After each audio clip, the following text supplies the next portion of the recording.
Students, last class आप लोगों ने वैलेंसी सीख गए थे और आयंस और कटायंस सीख गए थे। वैलेंसी कैसे निकालना है, किस तरीके से आयंस बनते हैं, किस तरह से कटायंस बन रहे हैं, अनायंस बनते हैं, तो वो चीज़ आप लोग सीख गए थे कि और मैंने बताया था कि जनरली हम लोग मेटल्स को कटायंस कहते हैं, यानी कटायंस जो भी होंगे सब मेटल्स ही होंगे, ठीक है। लेकिन उसमें से कुछ का आपको याद करना पड़ेगा, कुछ का आपको याद रखना पड़ेगा, तभी आप फॉर्मूला बना पाओगे। तो कुछ का याद जो करना है उसको मैंने एक जगह पे लिख दिया है। देखिए, हाइड्रोजन जो ये +1 में भी रहता है और हाइड्रोजन जो होता है ये -1 में भी रहता है, ये याद रखना आपको बहुत जरूरी है। उसके बाद देखिए nitride N3-, nitrite nitride nitrite NO2-, nitrate NO3-, hydroxide ion आपको पता है OH- एसिड बेस में पढ़े हैं। अमोनिया NH4+ याद रखना पड़ेगा। कार्बोनेट CO3 2- याद करना पड़ेगा। सल्फेट SO4 2- इसको भी याद करना पड़ेगा। देखिए, सल्फेट, सल्फाइड, सल्फाइड 3 है। नाइट्रेट, नाइट्राइट, नाइट्राइड ये भी 3 है। देखिए ये 3 है।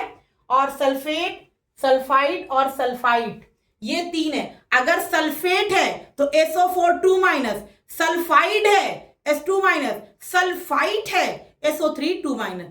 हाइड्रोजन कार्बोनेट का HCO3- होता है, याद रखना पड़ेगा। उसके बाद कॉपर है, ये कॉपर की वैलेंसी जो होती है 2 होती है, एक 1 भी होती है और एक 2 भी होती है। कॉपर की 2 वैलेंसी होती है, एक 1 भी होती है और एक 2 भी होती है। वो क्वेश्चन में मेंशन कर देगा, आपको टेंशन लेने की जरूरत नहीं है। आपको लिखा रहेगा कॉपर 1, ठीक है ना, इस तरीके से समझ जाएगा इसकी वैलेंसी 1 है। कहीं पर लिखा रहेगा आपको कॉपर 2, समझ जाएगा इसकी वैलेंसी 2 है। तो कॉपर की जो वैलेंसी देगा ना वो क्वेश्चन में मेंशन कर देगा, उसको आपको टेंशन लेने की जरूरत नहीं है। इसी तरह से आयरन जो 2 में एग्जिस्ट करता है, 3 में भी एग्जिस्ट करता है वैलेंसी, तो वो जो वैलेंसी चेंज होता है वो क्वेश्चन मेंशन कर देता है। लेकिन इसको आपको याद रखना बहुत जरूरी है, बहुत जरूरी है। अगर आपको फॉर्मूला सीखना है बनाना तो ये आपको याद रखना पड़ेगा। हाइड्राइड आयंस -1 है क्योंकि हाइड्रोजन +1 में भी होता है। Nitride, nitrite, nitrate, sulphide, sulphide, sulphate ये इंपॉर्टेंट है। कार्बोनेट, अमोनिया, हाइड्रोक्साइड आयन को तो याद रहता है हमेशा, तो ये याद रखिएगा, इससे आपको फॉर्मूला बनाना आसान हो जाएगा। चलिए हम लोग अब फॉर्मूला बनाना सीखेंगे, ठीक है ना। ये हमारे इस टॉपिक का, इस चैप्टर का लास्ट टॉपिक है, फॉर्मूला बनाना सीखना, ठीक है। अगर आप लोग सीख जाओगे अच्छे से फॉर्मूला बनाना तो आपको सीखना ही पड़ेगा बनाना, क्योंकि अभी आप फॉर्मूला बनाना सीख रहे हो, क्लास 10th में जाओगे बस उसी फॉर्मूले को बैलेंस करना सीखोगे। तो बैलेंस, अगर फॉर्मूला बनाने ही नहीं आएगा तो बैलेंस करना कहाँ सीखोगे, क्योंकि वो थ्योरी में लिखा रहेगा hydrogen oxide react with this. तो आपको अगर हाइड्रोजन ऑक्साइड का फॉर्मूला ही नहीं पता तो लिखोगे कैसे, बैलेंस तो दूर की बात है। समझ में आ रही है। तो इसलिए ये टॉपिक बहुत इंपॉर्टेंट है, ध्यान रखिएगा। फॉर्मूला पहले हम लोग सीख लेते हैं। जैसे हम लोग सबसे पहले फॉर्मूला सीख रहे हैं, फॉर्मूला राइटिंग, ठीक है ना। फॉर्मूला राइटिंग लिख रहे हैं हम लोग सिंपल फॉर्म में, ज्यादा कॉम्प्लिकेटेड करने की जरूरत नहीं है, बस सिंपल फॉर्म में लिखेंगे। नंबर 1 है हमारा सोडियम हाइड्रो ऑक्साइड ले लें या सोडियम कार्बोनेट ले लें, सोडियम हाइड्रो ऑक्साइड भी ले सकते हैं, सोडियम हाइड्रो ऑक्साइड, ठीक है। सोडियम हाइड्रो ऑक्साइड मैंने ले लिया। अब बताइए आप लोग कि सोडियम जो है इसका सिंबल क्या है, सोडियम का सिंबल Na है। हाइड्रो ऑक्साइड किसको बोलते हैं, OH को बोलते हैं। कोई दिक्कत नहीं, कोई दिक्कत। सोडियम पे क्या चार्ज होते हैं, क्या होते हैं, 1+, मैंने निकालना सिखा दिया आपको। और ऑक्साइड का मैंने याद करवा दिया, क्या होते हैं ऑक्साइड का, 1+ और 1-, ठीक है। अब क्या होगा, इसका जो ये इसके साथ मल्टीप्लाई हो जाएगा और ये इसके साथ मल्टीप्लाई हो जाएगा, यानी कि Na और 1OH1। ये देख करके अच्छा नहीं लग रहा ना, हम लोग 1 को हटा देते हैं भाई, 1 का तो वैसे भी कहीं पर काम नहीं होता है। तो NaOH इसका फॉर्मूला बन गया सोडियम हाइड्रो ऑक्साइड का। इसी तरीके से मैं ले लेती हूं सोडियम कार्बोनेट, आप ले लीजिए सोडियम कार्बोनेट, सोडियम कार्बोनेट, ठीक है। नहीं समझ में आएगा जरूर बोलिएगा, मैं आपको फिर से समझाऊंगी। सोडियम का Na, कार्बोनेट का CO3, सोडियम की वैलेंसी +1, कार्बोनेट की मैंने इससे पहले ही याद करवाई आपको, ठीक है ना, -2 या 2- ऐसे लिखिए, 1+ और 2-, ठीक है ना। तो ये इसका क्रॉस मल्टीप्लाई हो जाता है, ये इसके साथ, ये इसके साथ। तो Na के साथ क्या आ गया 2 और CO3 के साथ क्या आ गया 1। तो क्या हो जाएगा Na2CO3। ये हो गया सोडियम कार्बोनेट का फॉर्मूला। देखिए कितना आसानी से सोडियम कार्बोनेट, अगर आपको पहले बोलता सोडियम कार्बोनेट क्या होता है तो आप लोग सोचते हो यार मुझे तो फॉर्मूला ही नहीं आता, मैं क्या बताऊं। तो देखिए अब आपके लिए फॉर्मूला बिल्कुल तैयार है, रेडी है आपके लिए फॉर्मूला, और आप बनाइए और खुश रहिए कि वाह मुझे तो फॉर्मूला बनाने आ गया भाई।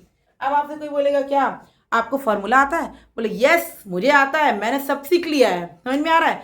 तो एक चीज आदमी जब नई चीज सीखता है ना तो अंदर से खुशी होती है कि वाह मैंने ये भी सीख लिया, है ना। ऐसा आप लोग के साथ होता है कि नहीं होता, लेकिन मुझे तो होता था। अगर कोई नई चीज सीखे तो बहुत खुशी होती थी, वाह मैंने ये भी सीख लिया, मतलब कि अब मेरे लिए केमिस्ट्री आसान होने वाला है। तो इसी तरीके से आप लोग के लिए भी केमिस्ट्री आसान होने वाला है। अब हम लोग ले लेंगे, आप ले लीजिए, आप ले लीजिए सोडियम क्लोराइड ले लीजिए, ठीक है ना, सोडियम क्लोराइड, ठीक है ना, सोडियम क्लोराइड। तो यहां पर आपको क्या दिख रहा है, सोडियम दिख रहा है और क्लोरीन दिख रहा है, दिख रहा है ना, सोडियम और क्लोरीन दिख रहा है। तो सोडियम और क्लोरीन आपको दिख रहा है, तो सोडियम का क्या होता है Na, क्लोरीन का क्या होता है Cl। सोडियम की वैलेंसी 1 होती है प्लस में, क्लोरीन की वैलेंसी 1 होती है माइनस में। क्रॉस मल्टीप्लाई करिए और Na1Cl1। ये देख के तो अच्छा नहीं लग रहा भाई, अच्छा बनाना पड़ेगा, बना लीजिए NaCl। समझ में आ गया। तो सोडियम क्लोराइड का फॉर्मूला NaCl, NaCl, ठीक है ना। अब मैं आपको नेक्स्ट बता दूं कि फॉर्मूला कैसे बनता है। चलिए नेक्स्ट होगा, आप ले लीजिए एग्जांपल सोडियम सल्फेट का, ठीक है ना, या अल्मीनियम सल्फेट का ले लीजिए, ठीक है, अल्मीनियम सल्फेट, अल्मीनियम सल्फेट। देखिए सल्फेट मैंने लिखा, सल्फेट, सल्फेट लिखा, सल्फाइड या सल्फाइड नहीं लिखे हैं, ध्यान रखिएगा। ये बहुत बड़ा खेल खेल लेगा अगर आपने इसका ध्यान नहीं रखा। सल्फेट के लिए अलग है, सल्फाइड के लिए अलग है और सल्फाइड के लिए अलग है। अगर इसको आपने नहीं पहचाना तो ये आपको भी नहीं पहचानेगा और बोलेगा बेटा आपका 0 नंबर है, आप निकल लीजिए यहां से। समझ में आ रहा है। इसीलिए जो चीज मैंने पॉइंट आउट कर दिया, जिसको मैंने अंडरलाइन कर दिया, उसको जरूर याद रखिएगा, क्योंकि वो जहां पर मैंने अंडरलाइन किया बच्चे वहीं कंफ्यूज होते हैं। जब मैं भी पढ़ती थी ना आप लोगों की तरह क्लास 9 में, तो मैं बहुत कंफ्यूज होती थी, कहीं पर सल्फेट दिखता है, कहीं पर। मुझे इस तरह का ट्यूशन नहीं मिला था कि आपको इजीली अवेलेबल हो गया ट्यूशन, कि आप सब वही जो स्कूल होता था बस वो स्कूल पे डिपेंड था इंसान। और स्कूल में आप लोग जानते हो कि कितना कंफ्यूज रहता है इंसान, उतना मतलब कि खोल के पढ़ाया नहीं जाता, उतना डीपली उसको लिया नहीं जाता है, तो उतना समझ में नहीं आता। तो कहीं पर कोई बुक जब पढ़ने स्टडी करने बैठो तो आपको कहीं पर सल्फेट दिख रहा है, कहीं पे सल्फाइड दिख रहा है, कहीं पे सल्फाइड दिख रहा है, बड़ा कंफ्यूज होते थे यार, ये कहाँ से दिमाग खराब हो रहा है मेरा। लेकिन पढ़ते पढ़ते प्रैक्टिस करते करते मुझे भी समझ में आ गया कि सल्फेट अलग है, सल्फाइड अलग है और सल्फाइड अलग होता है, ठीक है ना। तो सबका फॉर्मूला अलग अलग होता है, इसीलिए मैं आपको बता रही हूँ जो गलती मैंने की है वो गलती आप लोग ना करिएगा। सल्फेट, सल्फाइड और सल्फाइड तीनों को अलग अलग करके याद रखिएगा। देखिए एल्यूमिनियम का सिम क्या होता है Al होता है ना भाई। सिंबल तो याद करना पड़ेगा, सिंबल 20 तक याद करना पड़ेगा सिंबल। अगर आपने 20 तक याद कर लिया तो भाई आधा केमिस्ट्री आपका वैसे ही खत्म हो गया। सल्फेट का क्या होता है मैंने क्या बताया था SO4, और इस पे कितना चार्ज था 2-। अल्युमिनियम पे, अल्युमिनियम का अगर मान लिया आपका पॉलिसी नहीं याद है तो यहाँ पर बगल में अल्युमिनियम लिखिए भाई, अल्युमिनियम लिख लिए और K लिख लिए। चलो भाई इसकी वैलेंसी पता करना पड़ेगा क्या है। तो अल्युमिनियम का atomic number hydrogen helium lithium beryllium, hydrogen helium lithium beryllium boron carbon hydrogen oxygen fluorine neon sodium magnesium aluminium 3 6 9 12 और 1 13 13, ठीक है ना। कितना आया 13 आया, ठीक है। और ये के में कितना लेगा 2 8 और 8 2 10, 1 बच गया 3 बच गया 3 यहाँ दे दिए। लास्ट ऑर्बिट में कितना आया 3, मैंने बोला कि 1 आए 2 आए 3 आए 4 आए, वही उसकी वैलेंसी है, ठीक है ना। तो इसकी लास्ट ऑर्बिट में कितना आया 3 आया, ठीक है भाई। इसकी वैलेंसी तो 3 हो गई, ये तो पता हो गया हमको। अब इसमें चार्ज कौन सा होगा मैंने आपको कहा कि थोड़ा इलेक्ट्रॉन, एक रहेगा, दो रहेगा, तीन रहेगा, तो भाई वो दे देगा, भाई ले जाओ मेरा ऑक्टेट पूरा करो। तीन तक जब रहेगा लास्ट ऑर्बिट में दे देगा, जाओ भाई मेरा ऑक्टेट पूरा कर दो। तो ये दे रहा है। अल्मीनियम क्या कर रहा है, दे रहा है, पॉजिटिव लेगा। और कितना दे रहा है, 3 दे रहा है, यानी कि अल्मीनियम पे कितना चार्ज आ गया, 3+। अब इसको आप क्या करिए, क्रॉस मल्टीप्लाई करिए, क्या हो जाएगा, Al2SO4। SO4 जो है ना, ये 2 एलिमेंट है यहाँ पर, तो इसको हम लोग यहाँ पर 3 अगर लिख देंगे, अगर यहाँ पर हम 3 लिख देंगे तो ये देख करके कुछ अच्छा नहीं लग रहा है, पता ही नहीं चल रहा है क्या है। तो हम लोग क्या, ये जो 3 है पूरे के लिए ना है, ये पूरे के लिए 3 है, तो हम लोग क्या करते हैं, इसको ब्रैकेट में डाल देते हैं और इसको ऐसे 3 लिख देते हैं, तो Al2SO4 होल 3 हो जाता है। ठीक है, समझ में आई आपको बात। फॉर्मूला निकलेगा आपसे, फॉर्मूला बनेगा आपसे। अब मैं लेती हूं एल्यूमिनियम ब्रोमाइड, ठीक है ना, एल्यूमिनियम ब्रोमाइड। चलिए, एल्यूमिनियम ब्रोमाइड,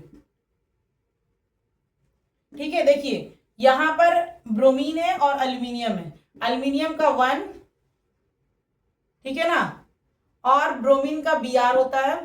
एल्यूमिनियम की वैलेंसी 3, अभी तुरंत हम लोग निकाले 3+ में। और fluorine, chlorine, bromine, iodine, fluorine, chlorine, bromine, iodine, ये सब एक ही ग्रुप का है, इसलिए याद रखिएगा इसकी वैलेंसी जो होती है 1 माइनस में हमेशा 1 हमेशा होती है, याद रखिएगा इसको, ठीक है ना। फ्लोरीन, क्लोरीन, ब्रोमीन, आयोडीन तीनों जो है 7 ग्रुप के एलिमेंट है, इसकी वैलेंसी -1 होती है, याद कर लीजिएगा, इतना निकालने की क्या जरूरत है, तो -1 हो जाएगा, ठीक है ना। और ये हो जाएगा AlBr3, ठीक है ना, एल्यूमिनियम ब्रोमाइड।